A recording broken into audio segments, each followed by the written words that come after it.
అదుగోండి మహాకుంభమేళ జన సముద్రం ఎంత అద్భుతంగా ఉందో. హర హర మహాదేవ శంభో శంకర, ఓం నమ శివాయ. సో మహారాష్ట్ర నుంచి వచ్చారనమాట. 12 జ్యోతిర్లింగాలను కూడా ఈ ఇయర్ దర్శించుకుందామని ప్లాన్ చేస్తున్నారు. మార్నింగ్ టైం 9 అవుతుంది. మొత్తం ట్రాఫిక్కే. ఆ చివరి వరకు మీకు కనిపిస్తుందో లేదో జూమ్ చేసి చూపించడానికి నేను ట్రై చేస్తున్నాను. చాలా అడ్వెంచర్ అని చెప్పాలి, ఎందుకంటే ఫుల్ ట్రాఫిక్ అనమాట. భక్తులు కార్లు మీద కార్లు వేసుకొని వచ్చేసారు.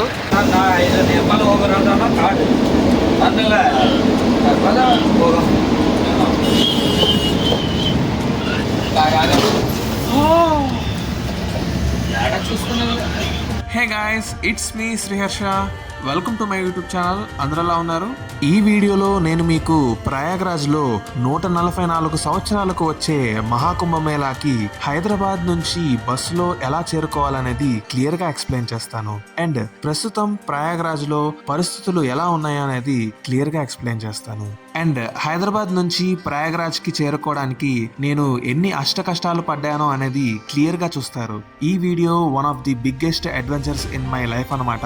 సో ఈ వీడియోని స్టార్టింగ్ నుంచి ఎండింగ్ వరకు పూర్తిగా చూడండి. బెంగళూరు నుంచి హైదరాబాద్ కి బస్సులో వచ్చేసాం అనమాట. సో ఇప్పుడు ప్రస్తుతం నేను లులు మాల్ కి పక్కనే ఉన్న పోచమ్మ తల్లి టెంపుల్ దగ్గర ఉన్నాను. సో ఇక్కడి నుంచే మన ప్రయాగ్రాజ్ జర్నీ మొదలవబోతుంది. చాలా ఎక్సైటెడ్గా ఉన్నాను ఆ త్రివేణి సంగమంలో స్నానం చేయడానికి. ఈ రోజు చాలా స్పెషల్ అన్నమాట. అందుకనే ఈ టెంపుల్లో అన్నదానం చేస్తున్నారు. సో మన లంచ్ కంప్లీట్ చేసుకొని మన జర్నీని స్టార్ట్ చేద్దాం. Let's go. సో ఇప్పుడు మన బస్ అయితే వచ్చేసింది. సో ప్రయాగరాజ్కి వెళ్ళిపోదాం, పదండి. ఓం నమ శివాయ, హర హర మహాదేవ శంభో శంకర అంటూ ఆ మహాశివుడిని మనం తలుచుకుంటూ ఈ అద్భుతమైన ప్రయాణాన్ని మనం మొదలు పెట్టబోతున్నాం. సో హైదరాబాద్ నుంచి ఉత్తరప్రదేశ్ లో ఉన్న ప్రయాగ్రాజ్ కి చేరుకోవాలంటే మనకి 3 దారులు ఉన్నాయి. ఒకటి ఫ్లైట్స్, 60K అవుతుందన్నమాట. రాను పోను చార్జెస్. అంత బడ్జెట్ మన దగ్గర లేదు కాబట్టి అది నో. అండ్ నెక్స్ట్ ట్రైన్స్ అన్నమాట. అసలు బుక్కే అవ్వట్లేదు. జనరల్ టికెట్ కొనుక్కొని వెళ్దాం అనుకుంటే చాలా కష్టం. రీసెంట్ గా న్యూస్ లో అండ్ సోషల్ మీడియాలో చాలా వీడియోస్ చూస్తున్నాం మనం. పరిస్థితి చాలా దారుణంగా ఉంది. అందరూ జనరల్ టికెట్ కొనుక్కొని అన్ని బోగీల్లో ఎక్కేస్తున్నారు. ఏసీ బోగీలు కూడా వదలట్లేదు.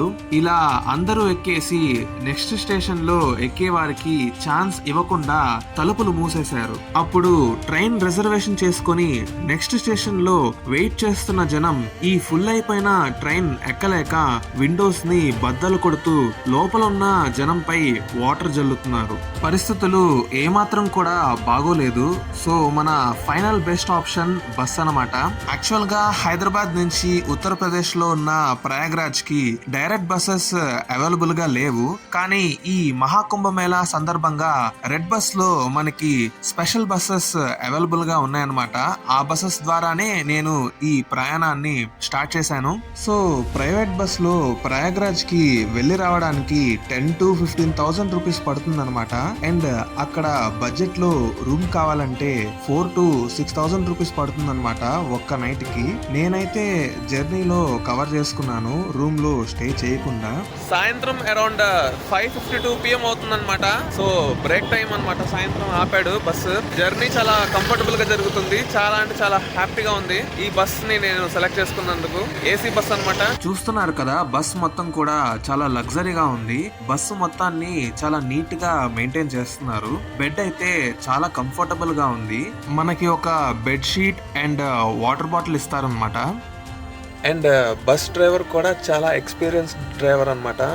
సో చాలా అంటే చాలా కంఫర్టబుల్ గా తీసుకువెళ్తున్నాడు.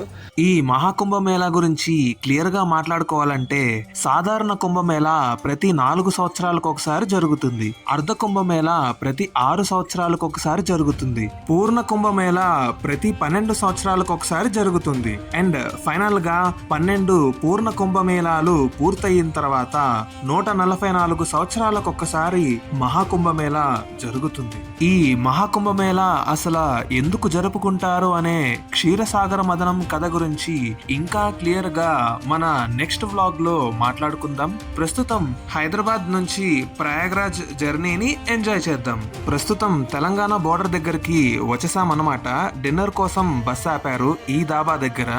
సో డిన్నర్కి నేను కాజు కడాయి పన్నీర్ అండ్ తందూరి రోటీ తిన్నానన్నమాట. చాలా టేస్టీగా ఉంది. ఇంకా బస్సులోకి వెళ్ళి నిద్రపోవడమే. నేను మిమ్మల్ని రేపు కలుస్తాను. అందరికీ గుడ్ మార్నింగ్. ఇప్పుడు టైం అరౌండ్ 6:30 అవుతుంది.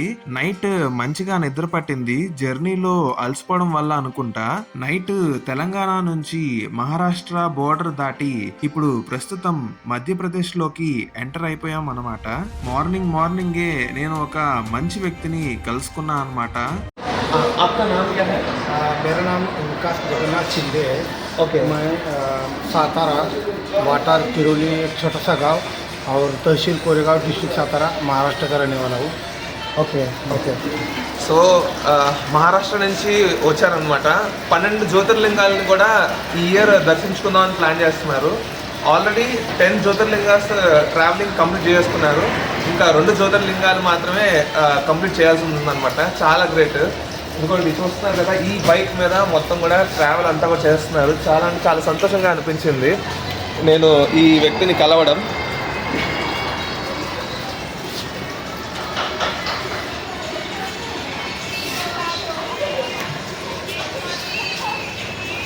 ఆయన పేరు వికాస్ జగన్నాథ్ షిండే. ప్రతి సంవత్సరం ఆ మహాశివుని 12 జ్యోతిర్లింగాలను ఈ బైక్ లో ట్రావెల్ చేసి దర్శించుకుంటారు. అండ్ ఇది 11వ సంవత్సరం అన్నమాట ఇలా ట్రావెల్ చేయడం. చాలా గ్రేట్ అసలు.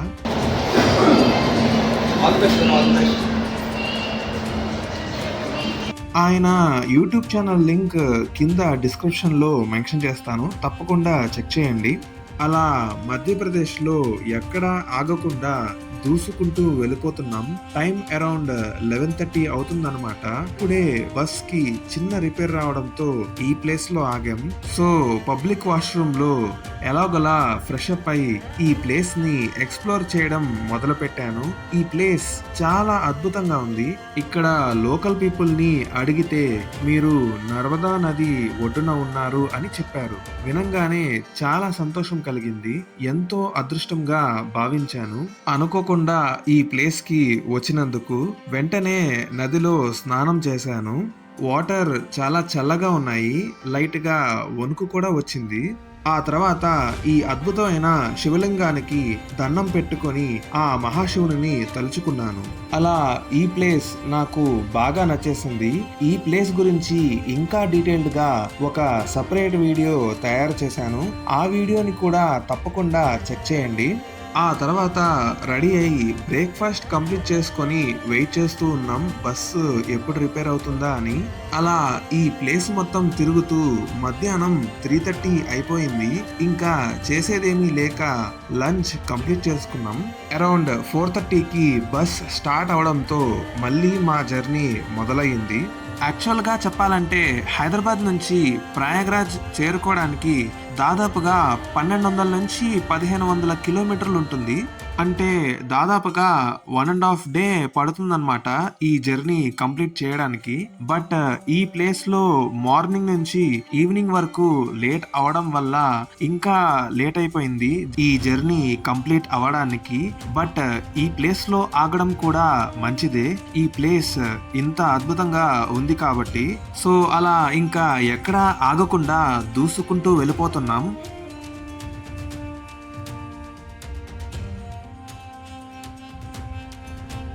ఇప్పుడు టైం అరౌండ్ 5:30 అవుతుందన్నమాట.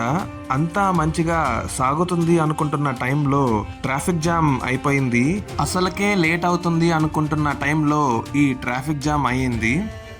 అదిగోండి చూడండి, రాంగ్ రూట్ లో బస్సుని ఎలా ఎదురేసుకొస్తున్నాడో. వాడేంటంటే అటు లెఫ్ట్ కి వెళ్ళిపోవాలన్నమాట. చక్కగా యూటర్న్ తీసుకొని వెళ్ళిపోవచ్చు కదా, లేదు తొందరగా వెళ్ళిపోవాలి. ఇప్పుడు వీడి వల్ల ఈ ట్రాఫిక్ జామ్ అయిపోయింది. అసలు ఆ పక్కనోడు ఏమనుకుంటాడో అన్న ఆలోచనే లేదు.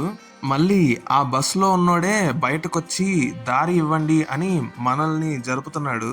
అసలు ఎదురు రావడం ఎందుకు, మళ్ళీ మనల్ని జరుగు అని అడగడం ఎందుకు? ఓరి దేవుడా, ఆ ఒక్క బస్ని చూసుకొని ఈ అన్ని బస్సులు వచ్చేస్తున్నాయి వాడి వెనక. ఇప్పుడు మా బస్ డ్రైవర్ బస్సు దిగి ముందుకు వెళ్ళి అసలు ఎంత ట్రాఫిక్ ఉందో చూసి వస్తున్నాడు. దాదాపుగా 10 కిలోమీటర్లకి పైనే ఈ ట్రాఫిక్ పరిస్థితి ఇలా ఉందన్నమాట. ఇప్పుడు ఉన్న హైవేనే చిన్నదైపోతుంటే తొందరగా వెళ్ళిపోవాలని చెప్పేసి రాంగ్ రూట్ లో రైట్ సైడ్ నుంచి ముందుకు వెళ్ళిపోతున్నారు. అసలు ఈ ట్రాఫిక్ జామ్ అసలు ఎప్పటికి తగ్గిద్దో అసలు అర్థమే కావట్లేదు. ఈ ట్రాఫిక్ జామ్ వల్ల అంబులెన్స్ కి చాలా ఇబ్బంది అవుతుంది, ముందుకు అసలు వెళ్ళలేకపోతున్నాయి. ప్రస్తుతం మధ్యప్రదేశ్ స్టార్టింగ్ లోనే ఉన్నాము. ఇక్కడే ఇంత ట్రాఫిక్ ఉంటే ముందు ముందు ఇంకెంత ట్రాఫిక్ చూడాలో. మధ్యప్రదేశ్ పోలీసులు ఎంతో కష్టపడుతున్నారు మన కోసం ఈ ట్రాఫిక్ ని క్లియర్ చేయడానికి. దాదాపుగా గంట సేపు తర్వాత ఈ ట్రాఫిక్ క్లియర్ అయిపోయింది. ఇప్పుడు మనం దూసుకుంటూ వెళ్ళిపోవడమే.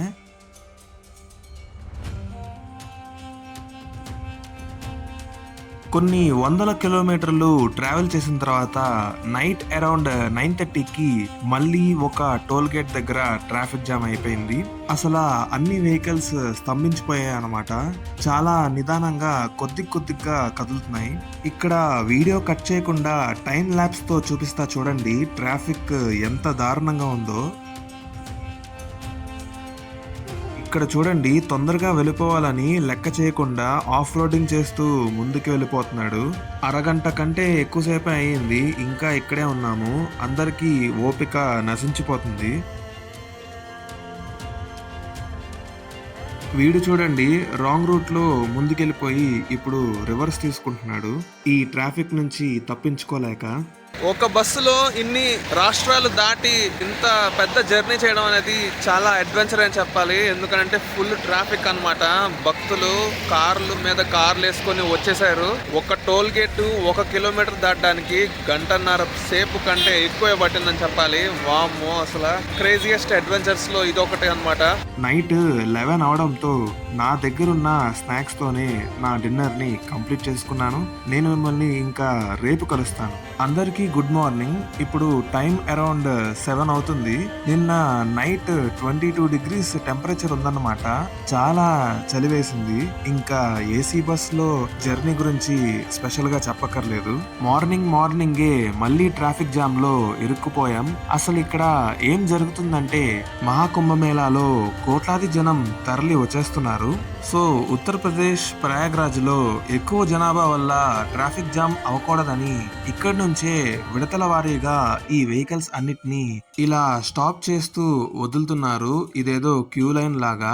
మార్నింగ్ టైం 9 అవుతుంది. మొత్తం ట్రాఫిక్కే. ఆ చివరి వరకు మీకు కనిపిస్తుందో లేదో జూమ్ చేసి చూపించడానికి నేను ట్రై చేస్తున్నాను. అసలు ఇంత ఘోరంగా జరిగిద్దని జర్నీ అసలు అనుకోలేదు. ఎందుకనంటే మేము స్టార్ట్ అయ్యింది 7th February అనమాట. మధ్యాహ్నం స్టార్ట్ అయ్యాము. ఇప్పుడు టైం వచ్చేసరికి అరౌండ్ 11 or 12 అవుతుంది. ఇవాళ డేట్ అంతా 9th.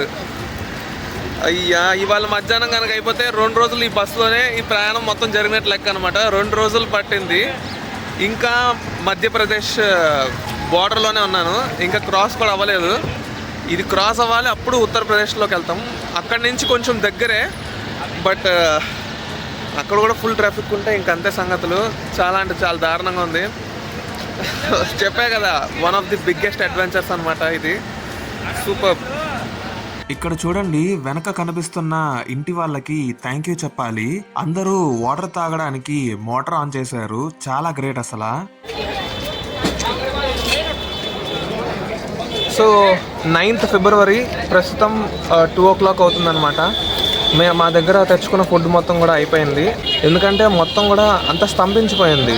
సో అంత దారుణమైన ట్రాఫిక్ ఇక్కడ ఉందన్నమాట. సో ఎలా జరిగిద్దో ఏంటో చాలా కంగారుగా ఉంది. ఇవాళ నైట్ కన్నా ప్రయాగ్రాజ్ చేరుకుంటామో లేదో నమ్మకం లేదు. ఆ తర్వాత కొంచెంగా ట్రాఫిక్ క్లియర్ అయ్యింది. మా జర్నీ మంచిగా సాగింది. ఇప్పుడు ప్రస్తుతం మధ్యప్రదేశ్ అండ్ ఉత్తరప్రదేశ్ బార్డర్ కి పక్కనే ఉన్న ఒక పోలీస్ స్టేషన్ దగ్గర ఉన్నామన్నమాట. టైం అరౌండ్ 8:30 అవుతుంది. ఇప్పుడు ఈ బార్డర్ దాటేస్తే మనం ఉత్తరప్రదేశ్ కి వెళ్ళిపోతాం. హమ్మయ్య, ఫైనల్లీ ఉత్తరప్రదేశ్కి చేరుకున్నాం. ఇంకా 46 కిలోమీటర్స్ జర్నీ కంప్లీట్ చేసుకుంటే ప్రయాగ్రాజ్కి వెళ్ళిపోతాం. కానీ ఉత్తరప్రదేశ్లో కూడా ఇంకొంచెం ట్రాఫిక్తో ఇబ్బంది పడాల్సి వచ్చింది. ఇంత ట్రాఫిక్లో కూడా మా డ్రైవర్ చూడండి మ్యూజిక్ వింటూ ఎలా ఎంజాయ్ చేస్తున్నాడో. ఇంకా ఇక్కడేమో పాపం వాళ్ళ కార్ ఆగిపోయింది. అండ్ ఇక్కడ ఈ ఇద్దరి అంకుల్స్ చూడండి చలి కాచుకుంటున్నారు మంచిగా. ఇప్పుడు టైం అరౌండ్ 9:30 అవుతుంది. ట్రాఫిక్ జామ్ నుంచి తప్పించుకొని ఇంకా దూసుకుంటూ వెళ్ళిపోతున్న టైంలో బస్ కి చిన్న యాక్సిడెంట్ అయ్యింది. ఎవరికి ఏమీ కాలేదు, థ్యాంక్ గాడ్. యాక్చువల్ గా ఏమైందంటే మా ముందున్న ఈ వైట్ కార్ ని జరగమని హార్న్ కొడుతున్నాం, కానీ వాడు అటు లెఫ్ట్ కి వెళ్తున్నట్లుగా వెళ్ళి మధ్యలోనే ఉండిపోయాడు. మాకు దారి దొరికింది కదా అని రైట్ లో వెళ్తున్నప్పుడు ఈ కార్ బస్ కి గీసుకుంది.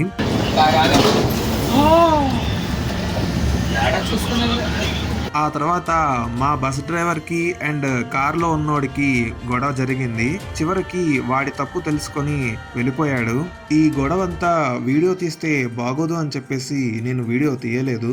ఆ తర్వాత ఇంకొంత దూరం ట్రావెల్ చేశాక అరౌండ్ 10:30 PM కి ఈ దాబా దగ్గర వెజ్ మీల్స్ తో నా డిన్నర్ ని కంప్లీట్ చేసుకున్నాను. సో ఫైనల్లీ మహాకుంభమేళా ప్రయాగ్రాజ్ కి చేరుకున్నాం. 2.5 రోజులు పట్టిందనమాట ఈ జర్నీని కంప్లీట్ చేసుకోవడానికి.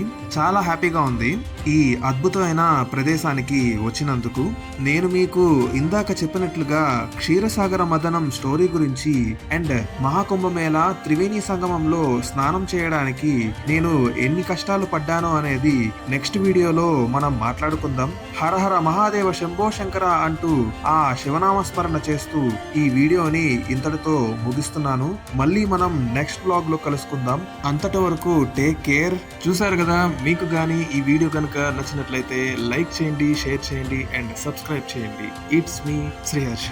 మళ్ళీ నేను మీ ముందుకి ఒక సరికొత్త అద్భుతమైన వీడియోతో వచ్చేస్తాను. Until then, take care. Thank you so much.